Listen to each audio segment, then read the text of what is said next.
Seja muito bem-vindos ao Mesa de Debates. Aqui quem está falando é o Guilherme e vamos que vamos, pessoal, começar aqui a nossa promoção aí de 2024, né, com a primeira live nossa aí para a gente iniciar, né, os debates, conversar aí sobre vários temas, fazer o que o Mesa de Debate sempre vai aí, né, durante aí a sua existência, né? Passa ano, entra ano, a luta continua e a gente vai continuar aí fazendo aí as nossas conversas e as nossa atividade. Para essa primeira live do ano, né, eu convidei aqui o Tiago Araújo, né, ele que é do comitê aí da Brasil.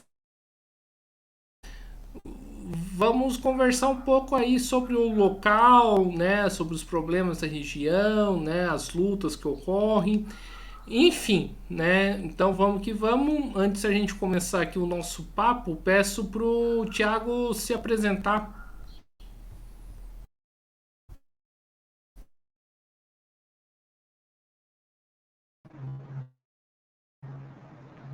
E aí, tudo bem? Eu me chamo Thiago, sou morador aqui da Brasilândia, tenho 24 anos, sou um ativista pela causa LGBT e faço parte também de alguns grupos aqui da região da Brasilândia e sou cofundador do projeto Prevenção para Todos, que é um outro projeto que atua aqui na região também. Interessante. E Thiago, vamos começar aqui então o nosso papo, né?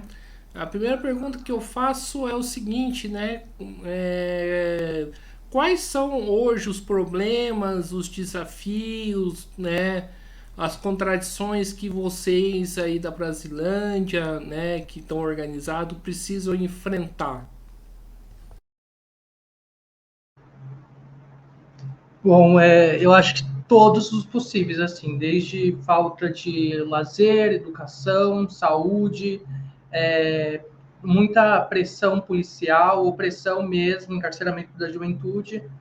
Com um comitê, principalmente ano passado para cá, a gente acompanhou alguns casos de jovens que foram presos sem nenhum tipo de prova. O único reconhecimento que tanto a vítima quanto a polícia faz aqui na região é a cor de pele. Ah, é negro, então qualquer um que a gente pegar é ele. E leva para a cadeia.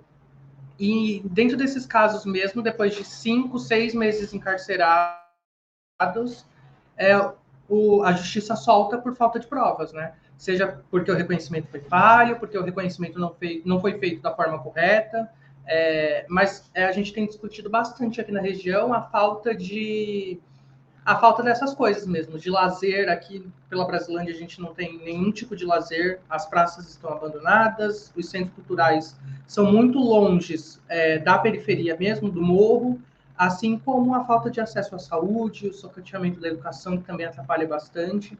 Então, acho que esses são os principais problemas assim que a gente enfrenta, a falta de referência em todas essas áreas. E, Tiago, né, imagino que a questão, a luta antirracista na Brasilândia deve ser muito forte, né? Qual que é a importância, né, de vocês, né, discutirem essa questão, né, da luta antirracista, né, na região, né? E como que essa discussão é recebida, né, pelos moradores?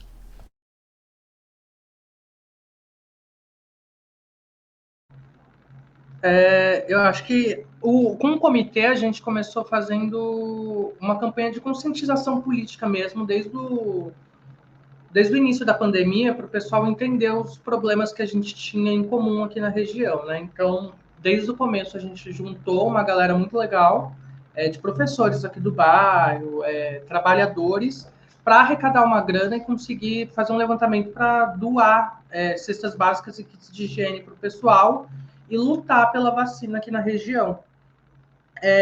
E aí a gente foi vendo algumas coisas com levantamento de dados, né, que a população negra era a população que estava mais morrendo com Covid aqui no Brasil e aqui no estado de São Paulo também. E aí o Hospital da Brasilândia, o bairro da Brasilândia, chegou a ser o terceiro ou segundo bairro que mais morreu gente com Covid. durante a pandemia. Então, a gente fez esse levantamento fazendo sempre o recorte racial com o pessoal. E no início foi muito complicado para tentar conversar com as pessoas, né? Tentar levar um pouco de noção das coisas, levantar a pauta racial também. Mas eu acho que hoje a gente tem uma certa facilidade por conta da proximidade com as famílias. Então, além da distribuição de cesta, a gente também faz diversas discussões, levando sempre em conta as questões raciais e de gênero também.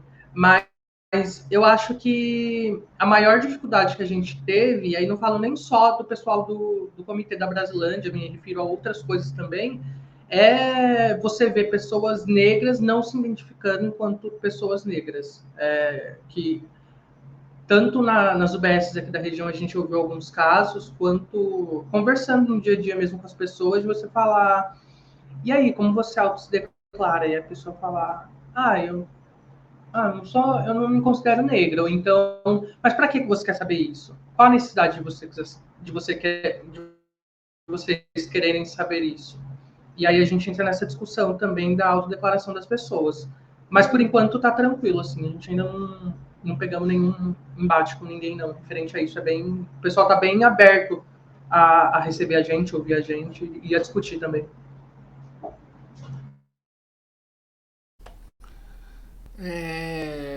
Perfeito. E Thiago, né, falando um pouco aí, né, do atual, né, governador de São Paulo, o João, né, quer dizer, o Tarcísio de Freitas, quase que eu ia falar o João Dória. Como que vocês avaliam aí a gestão dele, né, vocês que estão na Brasilândia? É um covarde, né? O governador é um covarde. Eu acho que a gente tem grandes problemas com ele. Recentemente eu vi uma entrevista dele falando que não tinha necessidade dos policiais continuarem com as câmeras na farda porque não mostrou resultado, quando na verdade os dados mostram outras coisas, né? A polícia com câmera mata menos. Mas aqui com ele a gente tem grandes problemas. Aqui na periferia, isso desde o governo anterior aqui, no estado, a gente tem um problema com enfrentamento de falta d'água. Então, chega 8 horas da noite, a água acaba. Quem não tem caixa d'água se lasca, literalmente. Então, durante a pandemia, o pessoal não tinha água para tomar banho, não tinha água para lavar a mão depois das 8. E esse problema com a Sabesp continua e talvez agora com a privatização ainda piore, né? Então, a gente tem grandes problemas com ele referente a isso, né? Referente à privatização da Sabesp, a falta de câmeras nas fardas policiais. A gente sabe que a polícia é uma polícia racista, tem prendido mais aqui na Brasilândia e não quer saber de provas. Primeiro atira, depois pergunta. Então a gente enfrenta eu acho que como um segundo nível de bolsonarismo aí. A gente passou pelo Bolsonaro e agora a gente aqui em São Paulo está enfrentando o Tarciso e o Nunes também, né, que é o prefeito de São Paulo, por enquanto, até o fim desse ano que começou. Tiago, você falou da questão do lazer, né? E eu acho muito interessante a gente tocar nesse assunto, né? Porque quem conhece São Paulo sabe que existe bastante opção, né, de lazer na cidade, mas em contrapartida, né, como você fala, na Brasilândia falta essas opções de lazer, né? Como que você enxerga essa contradição de uma cidade que tem muito lazer, mas ao mesmo tempo e nas regiões periféricas não oferece, né, opções aí de lazer?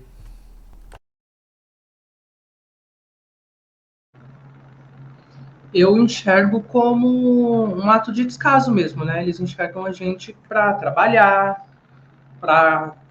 servir eles, mas para lazer eles não enxergam. Então, o lazer é sempre da ponte para lá, né? Da ponte da freguesia para lá.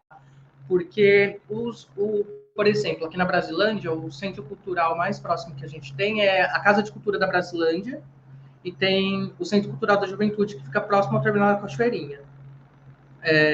Mas se você for parar para pensar, já é super distante e a programação desses locais são sempre o mesmo nicho. Então, ou você adere àquele nicho de conteúdo que eles produzem ali, ou você vai procurar outro tipo de nicho cultural, então seja outro estilo de música e tudo mais. Mas é sempre o mesmo nicho.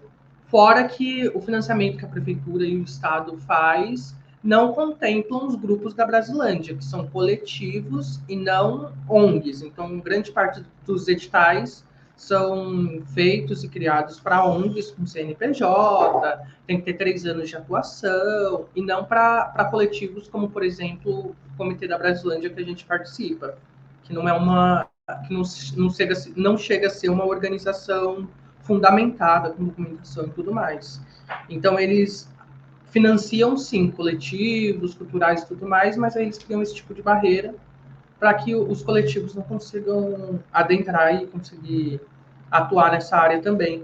Mas é uma contradição muito grande, né? Porque eu adoro o Sesc, já fui para diversos Sescs, diversos shows, pelo barato, porque é barato mesmo o acesso e tudo mais, mas é muito difícil, porque quando eu quero ver algum show, é longe de casa, é 1, 2 horas de casa, tem que ir para o centro, tem que procurar um Sesc lá na Pompeia, ou então um Sesc da Paulista, ou Sesc Guarulhos, então é tudo muito longe.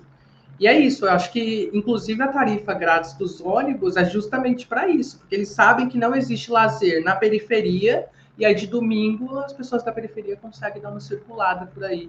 Ir lá para o centro, por exemplo, do outro lado da ponte, porque aqui não tem.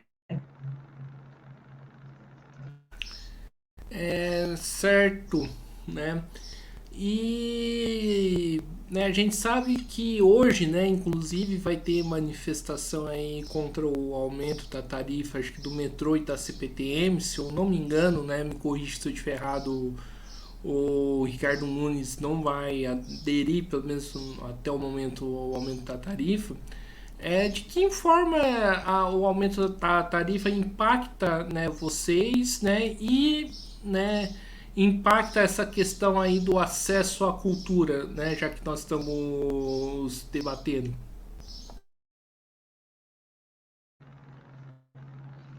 Aqui na Brasilândia a gente tem a promessa do metrô há quase 6 anos, né?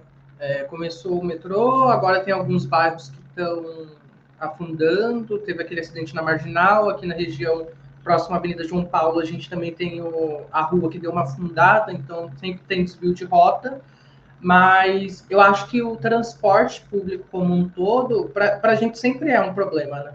Para a gente sempre é um problema. Desde a falta da quantidade efetiva de ônibus até a superlotação. Então, acho que o metrô a R$ 5, eu estava até discutindo esses dias, porque teve uma pessoa que falou, mas 60 centavos não é problema. Vai ficar aumentou de 4,40 para R$ 5. Eu falei, poxa, olha uma coisa que deveria ser grátis, eles estão aumentando 60 centavos. É, e aí você faz as contas, né? R$ 5 para ir, 5 para voltar, R$ 10 por dia. A gente é mais uma coisa que dificulta acesso, locomoção. É, e apesar do Nunes não aumentar o valor do ônibus, a gente sabe que ano que vem provavelmente isso vai mudar, porque é tudo campanha eleitoral, né? Tanto as reformas nas ruas que têm acontecido, quanto o não aumento da passagem, e tentando se manter aí prefeito aqui da cidade.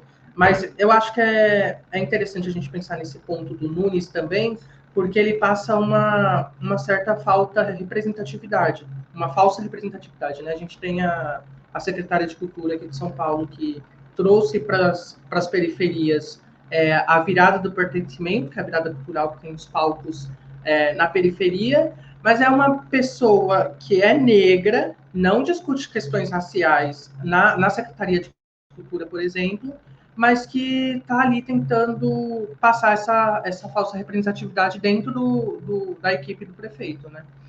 E aí eu acho que é isso. Aqui em São Paulo a gente tem, por enquanto, tanto de expansão assim de cultura para as periferias. Eu acho que esse é o único acerto dessa gestão atual, que é levar para a periferia um pouquinho de cultura, mas aí também só leva uma vez por ano, né? E aí eu acho que é isso. Eu acho que tudo é uma forma de tentar barrar. Então, aumenta o metrô. Eles estão conseguindo vir, aumenta de novo.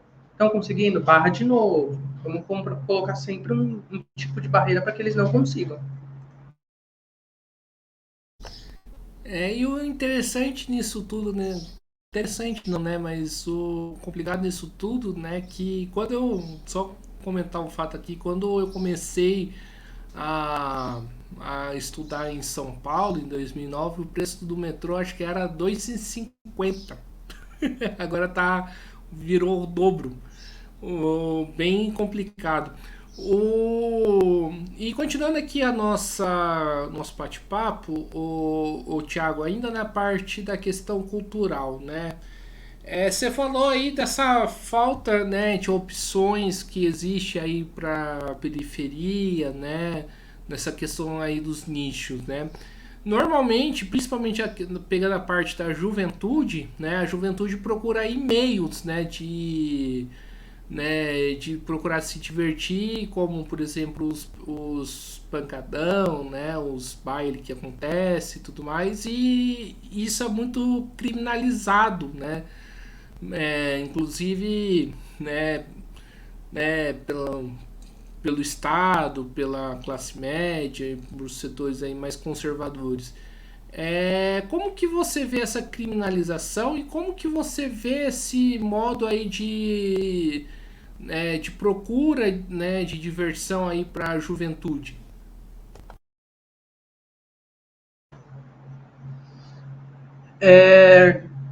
Eu gostei da sua pergunta, porque até dia 18 do mês passado teve um ato em frente à Barra Funda, retomando, né, a luta das famílias dos meninos que foram mortos lá em Paraisópolis, no baile funk, pela ação da polícia, porque até hoje a polícia não foi julgada, né? Ainda estão decidindo se eles vão ser levados a júri popular ou não, e sempre vão enrolando, e agora está quase prescrevendo, as famílias ainda estão lutando. Inclusive, tinha um jovem aqui da Brasilândia que saiu daqui da Brasilândia, infelizmente, para ir morrer lá.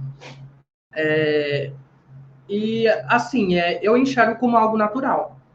Os jovens precisam de cultura, e se não existe, eles vão criar. Então, eu acho que a criminalização, tanto a repressão policial, como da burguesia, que enxerga com maus olhos, mas aí você vai ver os filhos lá do centro saem de lá para vir para a periferia se divertir também, eu enxergo como uma forma racial mesmo deles conseguirem barrar qualquer tipo de diversão. Porque a gente sabe muito bem, quem frequenta os bailes funks, a gente sabe muito bem o que acontece, qual que é o tipo de divertimento. E aqui na Brasilândia existe alguns bem legais, inclusive, e bem tranquilos, não é nada do que passa na televisão, que passa nessa mídia sensacionalista tentando criminalizar. O pessoal com arma para o alto e usando droga, fazendo sexo ao ar livre, eu ainda não vi por aqui. Então é bem tranquilo. O último que eu fui foi bem no Natal e é bem tranquilo mesmo. Eu acho bem suave. Inclusive fica aí o convite para todo mundo conhecer um baile funk, porque vale muito a pena. Até rolês de prevenção em relação a ISTs rola, redução de danos também referente ao uso de drogas. Então é bem tranquilo e bem suave mesmo. Certo, mas já que você falou aqui, mandar um salve aí para as famílias aí que estão lutando por justiça em Paraisópolis, né? Esse ato aí que você falou, a gente teve a oportunidade de fazer a cobertura. O Tiago, né? Você falou dessa questão da prevenção, né? Eu queria que você falasse um pouco mais dessa luta, do que se trata, né? Qual que é a importância da gente levantar esse tema aí, né? Tanto para a periferia, mas também para a sociedade, né, como um todo. Eu sou cofundador do projeto Prevenção para Todos. Durante a pandemia, a gente se juntou, né, o pessoal aqui do bairro, com uma distribuição de cestas. E aí existe uma forma de prevenção que se chama PEP, que é profilaxia pós-exposição. Ou seja, tive uma relação sexual desprotegida, a camisinha rompeu, ou até em casos de abuso sexual, a PEP é utilizada em até 72 horas para você conseguir se prevenir de uma possível infecção ao HIV. Então, não sei a sorologia do meu parceiro, da minha parceira, nos casos de abuso sexual. Não sei se o abusador tem algum tipo de... se ele vive com HIV. E aí você toma esse medicamento durante 28 dias, ele tem uma eficácia de 99% de que você não vai se infeccionar com HIV caso a outra pessoa viva com HIV. Mas eu aprendi isso em alguns cursos.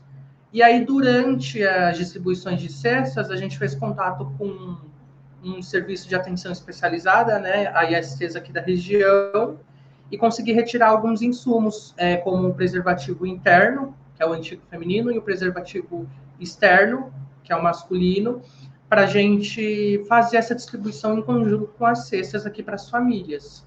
E aí a gente conseguiu observar que as mulheres, principalmente, desconheciam o preservativo externo, que é o feminino, né? E aí a gente fez, ué, se elas desconhecem isso, nunca ouviram falar, será que elas já ouviram falar no autoteste de HIV? Que é um teste que você faz, o resultado sai em até 10 minutos. E aí foi outra surpresa, porque elas também desconheciam.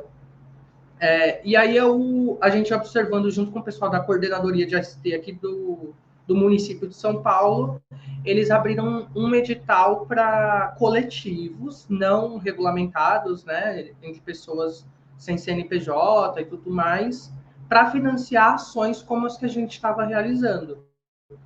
E aí nós começamos, em 2021, eu e a Jéssica, que também faz parte do Comitê da Brasilândia, também é moradora daqui, a gente começou sem nenhuma pretensão, a gente se inscrevemos no edital, fomos aprovados, e aí eles financiaram esse primeiro ano de atuação da gente, e aí a gente começou a adentrar nos dados juntos com eles, né? Porque a coordenadoria de São Paulo, ela é mega capacitada, assim, em relação a dados, a dar instrução para a gente também, e os dados apontaram, né, e apontam ainda que a população negra, isso é um dado recente, saiu mês passado, que foi inclusive o mês mundial de luta contra a AIDS, que a população negra é a população que continua morrendo com AIDS no Brasil. Aqui na Brasilândia, os dados apontam que é a população que tem que menos chega ao sistema de saúde com diagnóstico de HIV, ou seja, é a população que mais chega quando já está morrendo, já chega em estágio avançado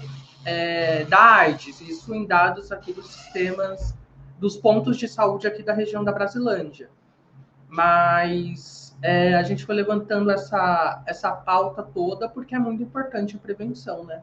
É a população que mais morre, de quase todas as formas possíveis, seja pela repressão policial, seja por falta de acesso à saúde, a falta de acesso à informação, então a gente atua nesse ramo, nas redes, fazendo as distribuições aqui pela região periférica, e tem sido um trabalho muito legal. Entrando nas escolas também para falar com os alunos, então a gente atua em várias vertentes. Assim. Certo. E, Tiago, né, continuando aí nessa questão, como lidar, né, com esse conservadorismo que existe, né, sobre esse tema, né, e como lidar também com o papel da igreja, né, também, né, nessa discussão, né, qual que é a influência, né, que a igreja tem, por exemplo, na área da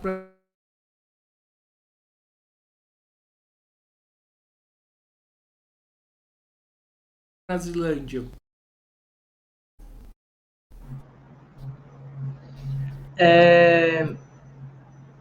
Dentro das, eu acho que o nosso principal medo e receio é dentro das escolas. Então, normalmente nas escolas a gente fala com o professor, a gente tem feito um trabalho de formiguinha mesmo. Já tentamos entrar em contato com o pessoal da Secretaria da Educação, falaram para continuar da forma que está, porque eles não conseguem fazer muito pela gente, foi essa a resposta.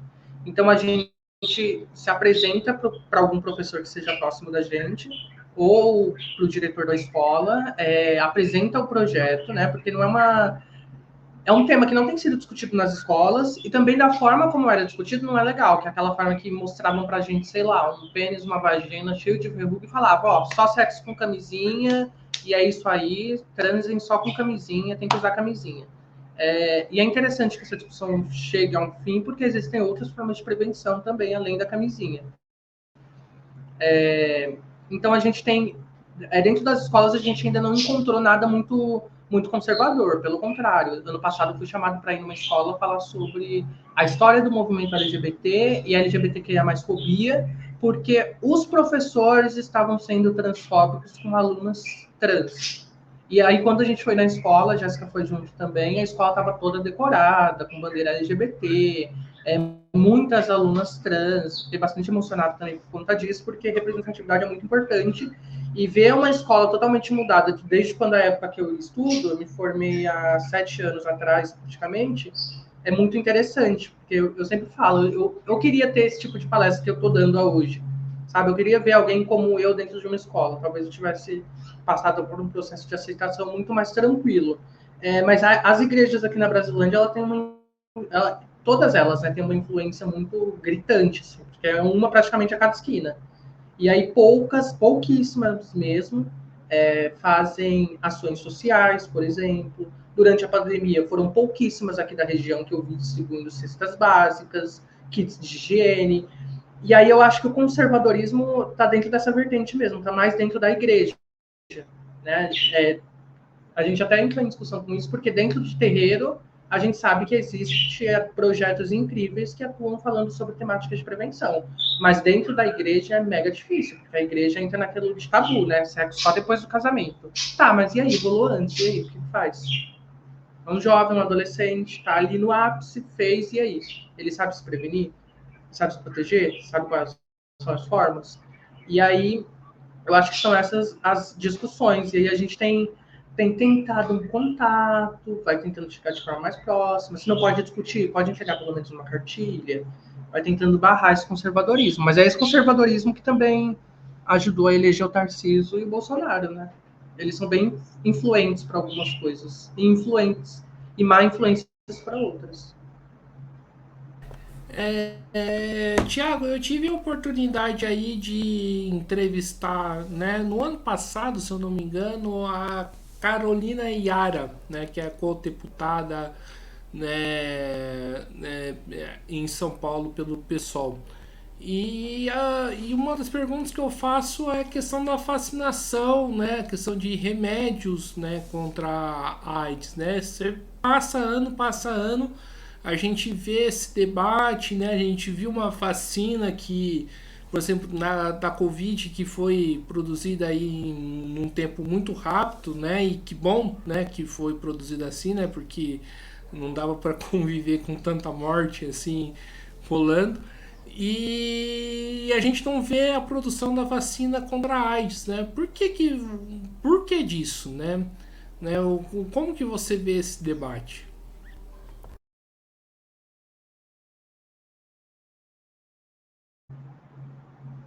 Eu acho que no mundo todo já são 6 casos de pacientes que viviam com HIV que foram curados. É, E é meio doido isso, porque a gente fica, tá, a vacina da Covid saiu em 3 anos. E por que a do HIV, que está aí numa pandemia praticamente há 43 anos, ainda não? Mas aí a gente tem algumas diferenças em relação ao vírus, né? Porque o vírus do HIV é um vírus que tem muita mutação, então varia bastante. Tem 2 tipos, HIV1 e HIV2. Mas eu acho que a vacinação é mega importante, mas eu acho que é mais importante ainda a gente ressaltar o tratamento que já existe hoje. Por exemplo, não existe uma cura, uma vacina que vai lá 100%, ó, você não vai se infeccionar com HIV. Mas o tratamento é mega eficaz, porque, por exemplo, a Carolina Yara é uma pessoa que vive com HIV em tratamento. Então, em média, depois de 6 meses que você inicia o tratamento, foi lá, fez a testagem, testou positivo, você já sai com medicamento gratuito pelo SUS, com os antirretrovirais. Em média, 6 meses depois que você inicia o tratamento, você fica indetectável e intransmissível, ou seja, você deixa de transmitir o vírus através de relações sexuais. E é isso que as pessoas desconhecem, né? Hoje não, desde a década de 80, as pessoas encaram o diagnóstico como uma sentença de morte mesmo. Né? Se infeccionou com HIV é o fim da minha vida, vou ter que mudar toda a minha rotina, quando na verdade não, você vai tomar o seu medicamento ali uma vez por dia, vai se tornar I igual a I, que é igual indetectável igual a intransmissível, e vida que segue. E eu acho que é isso, acho que a gente precisa ressaltar o tratamento que já existe e a eficácia do SUS em tratar essas pessoas. Aqui em São Paulo, eu sempre falo que a gente é muito, muito, muito, muito privilegiado. Recentemente, no finalzinho de outubro, eu fui para Brasília fazer uma formação LGBT e tive contato com outros ativistas do Brasil todo. E aí eu fui perguntando para eles como que é o tratamento de HIV na sua cidade, existe o autoteste, porque aqui a gente tem essa facilidade de ir e pegar o autoteste, testar em casa, iniciar o tratamento no mesmo dia e tá tudo ok. Em alguns casos, eles mal ouviam falar do tratamento, a falta de acesso no autoteste, pessoas que foram discriminadas ao ir retirar o autoteste, ou pessoas que trabalham no SUS também, lá nas cidades, e desconhecem essas formas de prevenção. E é interessante pensar um caso bem, só para encerrar, um caso bem interessante aqui da região da Brasilândia. Eu tive uma relação sexual desprotegida e, como eu disse, eu conheço a PEP, eu sei que eu precisava ir lá tomar um medicamento. E a PEP, por ela ser um medicamento de urgência, ela é ofertada também, além desses serviços especializados, que são específicos para o caso de ISTs, que são as infecções sexualmente transmissíveis, a PEP ela é ofertada no pronto-socorro. E aí eu liguei aqui em alguns pronto-socorros aqui da região, da Brasilândia, que eu ia pegar, e aí o pessoal não sabia informar se tinha ou não. Eles não sabiam nem informar o que era. E aí eu fiquei me questionando isso, né? Porque eu sei o que é. E uma outra pessoa que não sabe, uma vítima de abuso sexual que não sabe, ela vai ter esse tempo todo de ficar ligando e se informando? Vamos saber atender essa pessoa? E aí também é uma falha de capacitação do pessoal da saúde também.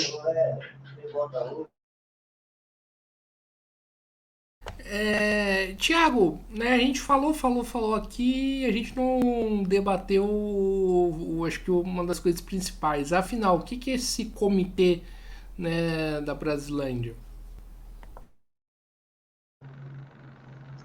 O Comitê da Brasilândia, ele começou um pouquinho depois do início da pandemia. Se eu não me engano, a pandemia começou em março de 2020.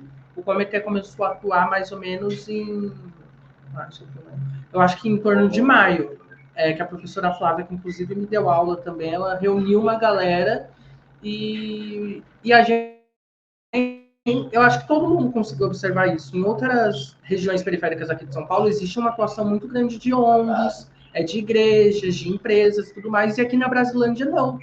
E aí a gente começou a se questionar isso, falou, olha, se a gente não fizer, ninguém vai fazer. Ou faz nós por nós, ou ninguém vai fazer. E aí a gente começou a arrecadar dinheiro para conseguir distribuir cesta básica aqui para o pessoal. E aí começou essa arrecadação de trabalhadores aqui da região mesmo. E aí a gente doou, eu acho que agora, no último levantamento, a gente já doou mais de... Deixa eu só verificar aqui para dar um dado exato. Desde o início da pandemia, a gente já doou aqui para as famílias. Opa.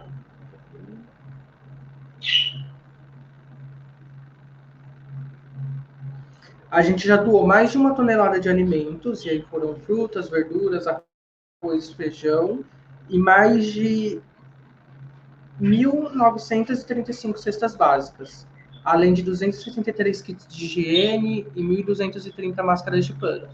E foi muito legal, porque durante o período da pandemia, foi muito nós por nós. Então, tinha uma pessoa aqui da Brasilândia que costurava as máscaras e doava para a gente. Os kits de higiene foram comprados pela gente, as cestas básicas também. Uma blogueira havia feito uma campanha no Instagram, ela doou cerca de 600 cestas básicas, então foi muito legal. E a gente continua também com isso.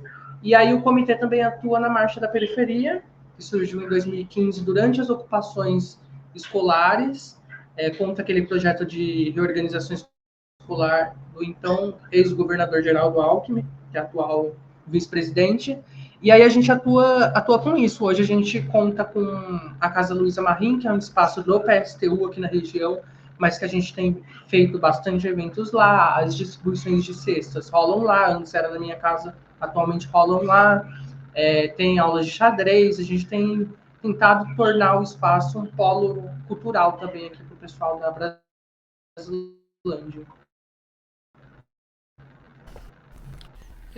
Perfeito. E né, voltando, falando aí da questão LGBT, é, como que é feito esse debate aí na Brasilândia, né? E como enfrentar o preconceito aí em relação a esse tema aí na periferia, né?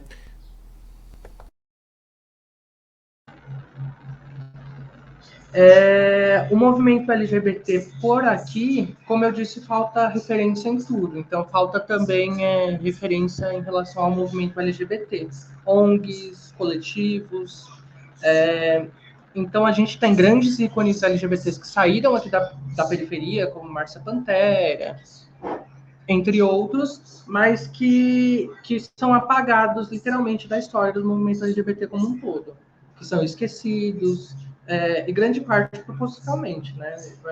A gente entra nas escolas, ano passado eu entrei em 2 escolas para falar sobre isso, e aí é sempre muito novo, e aí às vezes é novo até para mim, eu fico, poxa, isso aqui eu já sabia, isso aqui eu não sabia, isso aqui eu sabia, isso aqui eu não sabia, mas eu acho que a questão LGBT na periferia é muito diferente do que a questão do movimento LGBT no centro, por exemplo. Na periferia, os LGBTs precisam viver, então eles estão pouco se preocupando, por exemplo, com a história do movimento. As mulheres trans da periferia, por exemplo, estão se prostituindo para conseguirem viver, para conseguirem comer, para conseguirem ter uma casa, para conseguirem sobreviver de fato. Diferente de pessoas trans de outros lugares, né? Que estão preocupadas com outras coisas. Mas eu acho que a gente não precisa esquecer isso, né? Eu acho que é isso. Pessoas LGBTs em geral estão sempre enfrentando algum tipo de problema, mas na periferia parece que são todos os problemas. A expulsão do lar, é a expulsão da escola, é o preconceito na rua, é a questão das trans que precisam ainda hoje, 2024, se vender para conseguirem se alimentar. Então, a gente tem entrado nas escolas justamente, e aí na escola que eu entrei para falar sobre a transfobia, foi o que eu falei para os professores, né? Cerca de 91% da população trans no Brasil vive à margem de prostituição, à margem da sociedade, porque a gente exclui. 93% das pessoas trans não se formam no ensino fundamental, no ensino médio. São essas estatísticas que vocês querem manter? É isso que vocês querem continuar fazendo? Porque se vocês acham isso legal, eu não acho. E aí foi até interessante que até os professores que não estavam gostando da palestra no final vieram para ouvir. Mas eu acho que é isso que a gente precisa pensar nas nossas pessoas trans, nos nossos círculos de amigos também. Quantas pessoas trans você conhece e tem dentro da sua casa, né? Inclusive, tem uma mulher trans que eu conheço ela desde criança. A minha mãe acompanhou todo o processo de transição dela. E aí eu sempre falo para minha mãe, eu acho que a Vanessa foi muito mais facilitadora para a senhora me aceitar enquanto homem gay, aceitar minha irmã que é lésbica do que qualquer outra coisa. Então faz total diferença ter a Vanessa na minha vida. Então é muito doido isso. Mas é muito doido pensar também nos recortes que a Vanessa enfrenta até hoje por ser uma pessoa trans. É mal visto dentro de loja, é mal visto dentro de mercado. Para se impor, precisa gritar, precisa se impor de uma maneira que outras pessoas não precisam. Então é muito doido isso. Tiago, aí acho que fica uma pergunta que a gente precisa responder, por exemplo, para esses professores aí que estavam praticando, tendo ações aí de transfobia, né? O que eles ganham com isso, né? Porque, né, eles estão reproduzindo algo de um sistema que também oprime eles, né?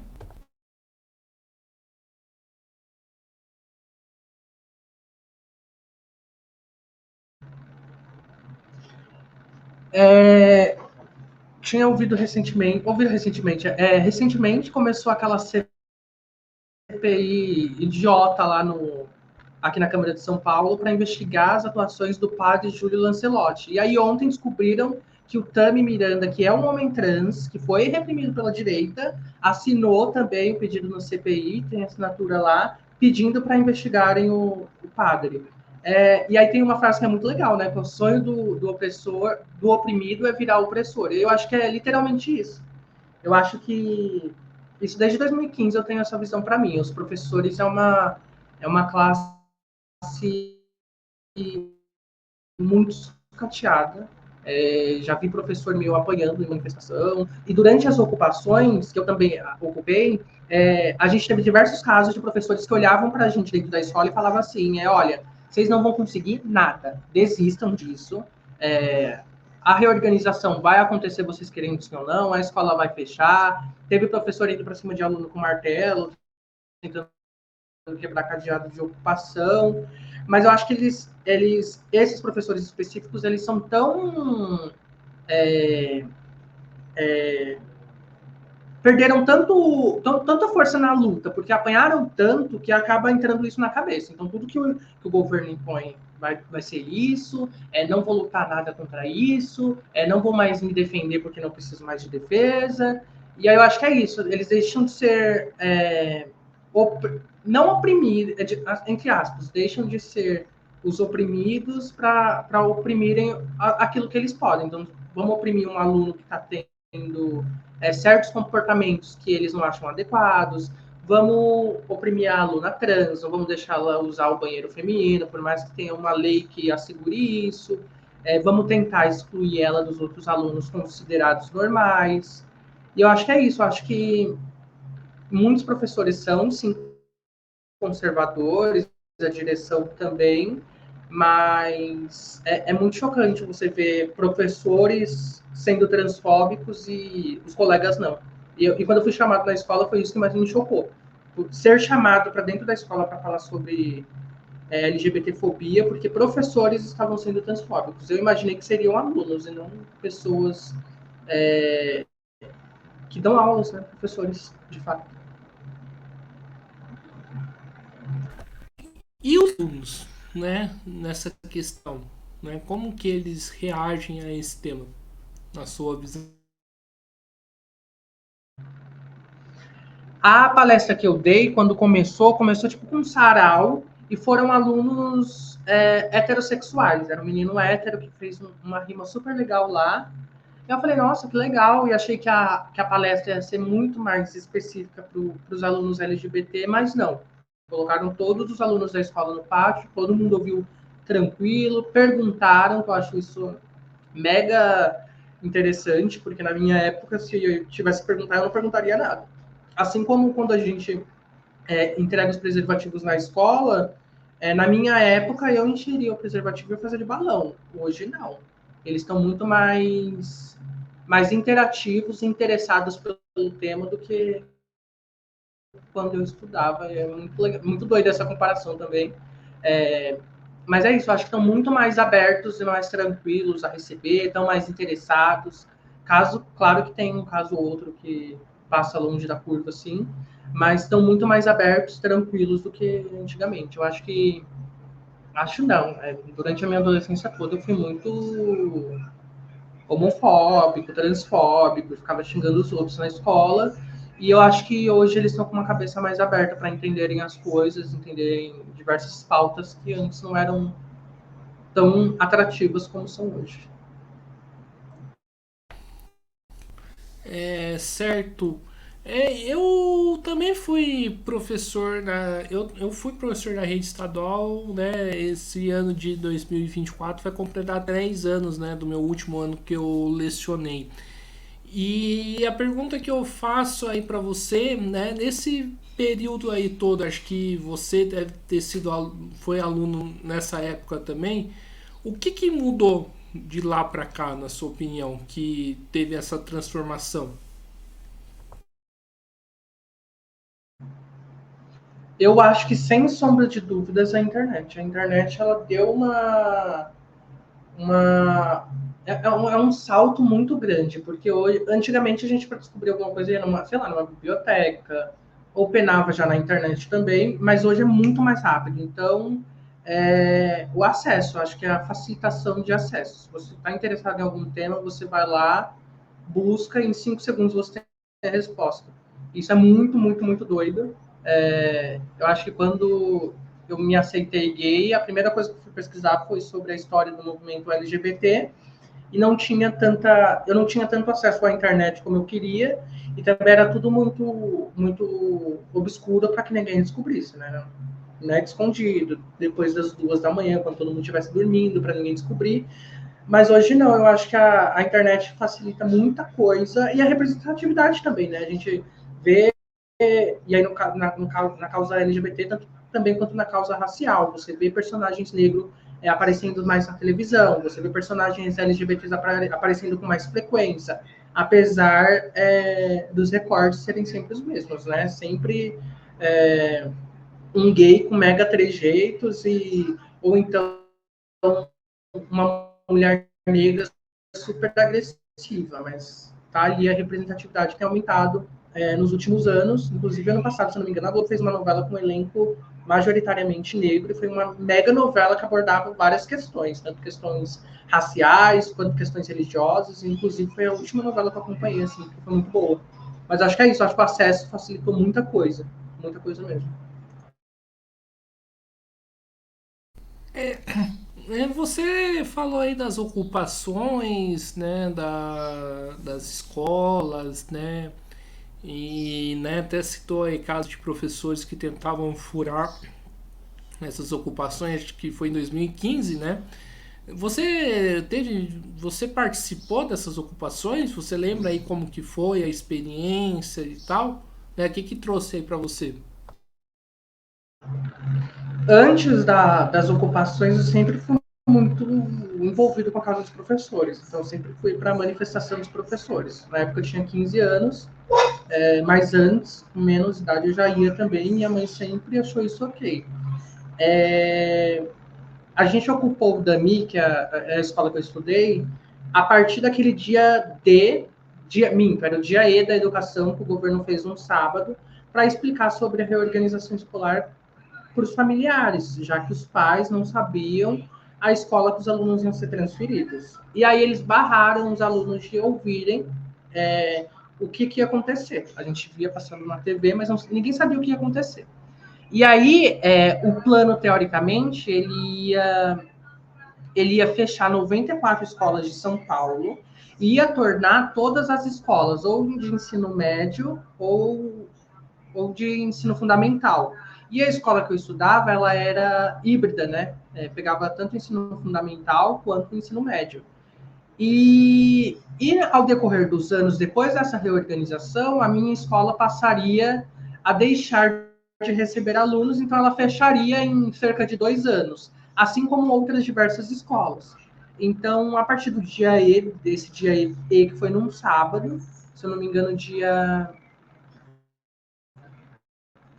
14 de novembro de 2015. No dia 16, no dia 14 a gente se reuniu, a gente não sabia o que era ocupação, inclusive na época quem deu a ideia foi a filha da diretora, que falou, gente, tem uma escola ocupada, é entrar ocupado dormir aqui, ficar o tempo que for necessário para que a escola não seja fechada. O que vocês acham? A gente falou, bora. No início, ia mais, o que a gente pensou? Os alunos vão voltar, sim, pela bagunça, ninguém vai votar pela consciência agora, mas bora tentar. Então, eu, por exemplo, estudava no período da tarde. Na segunda-feira seguinte, que era dia 16 de novembro, a gente entrou, todo mundo de manhã, fizemos a votação na Assembleia, assim, no pátio, e aí ocupamos a escola. E foi muito doido, porque o DAMI foi a 25ª escola ocupada aqui no estado de São Paulo, chegaram a 200, e foi muito louco, né? Porque a gente a todo momento enfrentava os professores falando que não ia dar certo. E no começo eles tinham que bater ponto na porta da escola, então eles iam todo dia, nos 3 primeiros dias, para ficar lá na frente. Assim como a polícia também batia ponto e botava medo na gente todo dia. Mas eu acho que com a ocupação, eu levo de aprendizado que a luta precisa se reinventar. Então, durante a ocupação, a gente viu que só as ocupações das escolas não estavam dando certo. O que a gente começou a fazer? Trancar a marginal. bora fazer piquete na Marginal, em outras escolas, bora se reinventar até chegar uma hora que atinja eles. E foi engraçado porque a gente não esperava, mas durante as ocupações a popularidade do Alckmin tinha caído pela primeira vez. E aí foi quando ele recuou com aquele vazamento de áudio de uma reunião com o secretário da Educação e de Segurança Pública, que na época era o Alexandre de Moraes, e o Herman era o secretário da Educação, falando que eles tinham que mandar a polícia sim bater em estudante dentro das escolas. E foi muito doido tudo isso. Acho que foi o período mais louco e que eu sou mais grato assim, da minha vida, porque foi o período que eu mais aprendi, tanto na luta quanto em diversas áreas. Eu era muito preconceituoso também com outras religiões, e foi durante a ocupação que eu tive contato, quebrei qualquer tipo de preconceito que eu tinha, quebrei os laços que eu tinha com a igreja também, me aceitei enquanto homem gay, tudo isso foi durante a ocupação, então foi um grande aprendizado. E, Thiago, né, você citou, né, várias vezes o Alckmin, né, citou o Alexandre de Moraes, né, aí nessa última sua fala. Como que você vê essa nova construção aí desses personagens, né, como o Alckmin, principalmente o Alexandre de Moraes, como supostos defensores aí da democracia, sendo que, né, eles têm esse passado que é bastante complicado e que muitas das vezes, vamos ser bem sinceros, não está sendo questionado aí pela boa parte da esquerda que, né, que na minha opinião de forma bizarra tá batendo palma, né, para esses caras.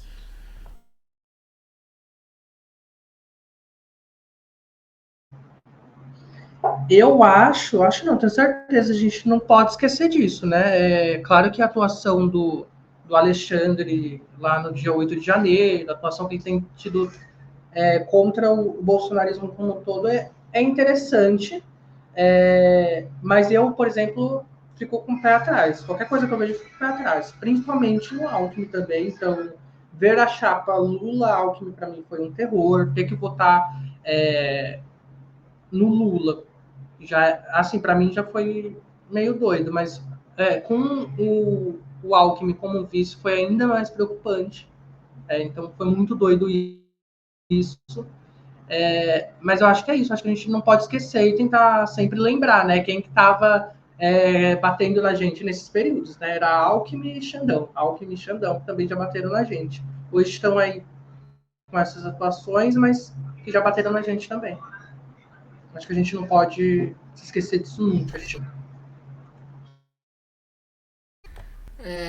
Perfeito, então vamos aí para a última pergunta, né, o Thiago, né, antes da gente, né, acabar a nossa entrevista, o papo aí tá muito bom. A gente falou aqui na nossa entrevista bastante sobre a questão da juventude, né? O papel da juventude, falamos de educação, lazer, falamos aí de questão de prevenção, né? Que envolve também a questão da juventude, questão aí da diversidade, de temas aí como LGBTQIA+, e eu queria saber aí de você, né? Hoje a gente escuta muito, né, setores mais velhos, né, como acho que setores aí, né, de gerações anteriores, falando que a atual geração, a juventude, a nova geração, ela tem sido um problema, né, que tá difícil de aguentar a nova geração, tal.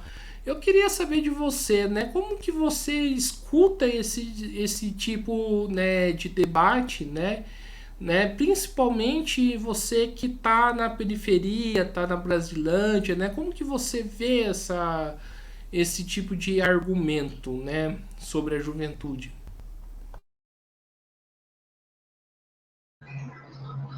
Eu acho que esse tipo de argumento sempre, mas sempre existiu e sempre vai existir. Eu acho que daqui a alguns anos, inclusive, eu vou estar reclamando da geração mais nova. Eu acho isso normal, assim, porque a gente envelhece com essa cabeça nossa E aí as coisas vão mudando, a gente às vezes não vai aceitando e vai acontecendo esse tipo de comentário. Mas acho que a gente precisa tomar cuidado a não poldar certos tipos de coisa, porque a gente acaba poldando uma coisa que é natural. Mas agora você fez essa pergunta, estou pensando aqui. Inclusive, eu acho que eu já reclamei do meu sobrinho, que tem 8 anos, ele já é de outra geração. Então é muito doido. Mas eu acho que a gente precisa separar o que está sendo conservadorismo e o que está sendo uma reclamação mais natural e mais comum de um certo comportamento. Porque às vezes você está aí nessa linha de raciocínio conservador, poldando coisas que não vão ser poldadas facilmente e barrando certas coisas. Eu falei que seria a última pergunta, né? Mas o que que seria aí esse conservadorismo? O que que não seria? Aí pra gente finalizar. Eu levo como conservadorismo, por exemplo, mães que reclamam de filhos que tenham contato com amigos LGBTs, ou pessoas trans, ou pessoas negras, ou pessoas diferentes, por mais que sejam. Eu acho que isso entra numa questão já de preconceito e de conservadorismo também. Ou então, mães que. Porque aqui na periferia, principalmente, a gente tem muito caso de mãe que reclama porque a filha tem contato com um amigo que é macumbeiro. E aí entra numa questão de preconceito também. E aí é um conservadorismo penetrado pelas igrejas, né? Você tem que ter ali. Como que é a frase que está na Bíblia? Me diga com quem tu andas, que eu direi quem tu és, um negócio assim. E aí vai nessa linha de raciocínio. Ó, não anda com macumbeiro nem com viado, porque você vai acabar virando. Como se fosse uma coisa de aproximação. Sou amigo de viado, vou virar viado também. Então é isso aí, pessoal. Estamos encerrando aqui a nossa primeira entrevista, né, do ano de 2024. Como eu falei aqui, né, esperamos aí que a gente tenha um ano bastante produtivo aí nas discussões, né, que tenhamos um ano melhor, né, no ponto aí do debate político do que foi 2023. Então quero aqui agradecer ao Thiago, né, por ter participado aí desse debate. Gostei aí da nossa conversa, né, acho que contribui bastante aí na discussão pública. E passo a bola aí para ele fazer as suas considerações finais aí da entrevista.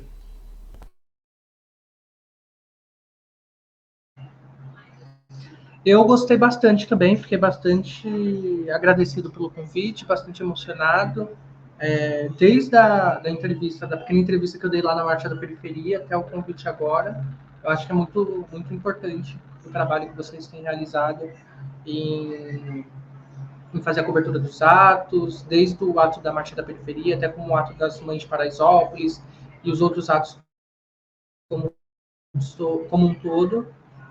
Eu acho muito importante esse tipo de divulgação que ajuda muito a gente e faz com que a gente alcance ainda mais pessoas. E desejo um ótimo ano para todo mundo que assistiu, que seja um ano de muita garra, muita luta e que, principalmente quem mora aqui em São Paulo, esteja preparado para as campanhas massivas, né? Principalmente do Ricardo Nunes, que vai vir aí com tudo. Então é isso aí. Então, mais uma vez aqui agradecendo ao Tiago, também agradecendo a você que estiver nos acompanhando, né? E lembrando sempre, né? E quem não for inscrito aí no canal, se inscreva no canal podcast Mesa de Debates de Tudo Pouco.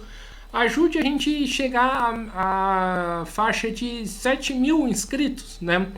Vamos ver se até o final do ano a gente, né, consegue chegar ao número de 10.000, né, inscritos, né, que, né, seria um grande avanço para o canal. Claro que a gente quer mais, mas se a gente chegar a 10.000 inscritos, né, já vai ser uma mesa de debate. Escreva, pede aí pro amigo, colega, né, companheiro aí de organização se inscreverem também.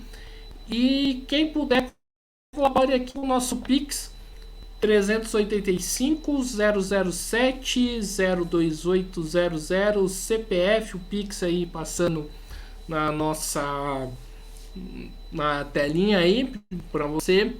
Lembrando que nós somos uma mídia independente, não recebemos dinheiro nem do Estado, nem do capital privado, né? E nem queremos. Então, para a gente, né, andar aí com as próprias pernas, fazer poder cobrir as atividades, né? Poder cobrir eventos, né? Como a gente fez no ano passado, a gente precisa aí da sua colaboração. Inclusive, a gente tem coisa já planejada, né, para fazer durante esse ano, né, de 2024, que a gente vai precisar, né, da sua ajuda, da ajuda de você, ouvinte. E, né, lembrando também que a gente tem o nosso Padrim, www.padrim.com.br/podcast Mesa de Debates. Então é isso aí, pessoal. Muito obrigado. Está iniciado aí as atividades de 2024 do canal Podcast Mesa de Debates. Valeu!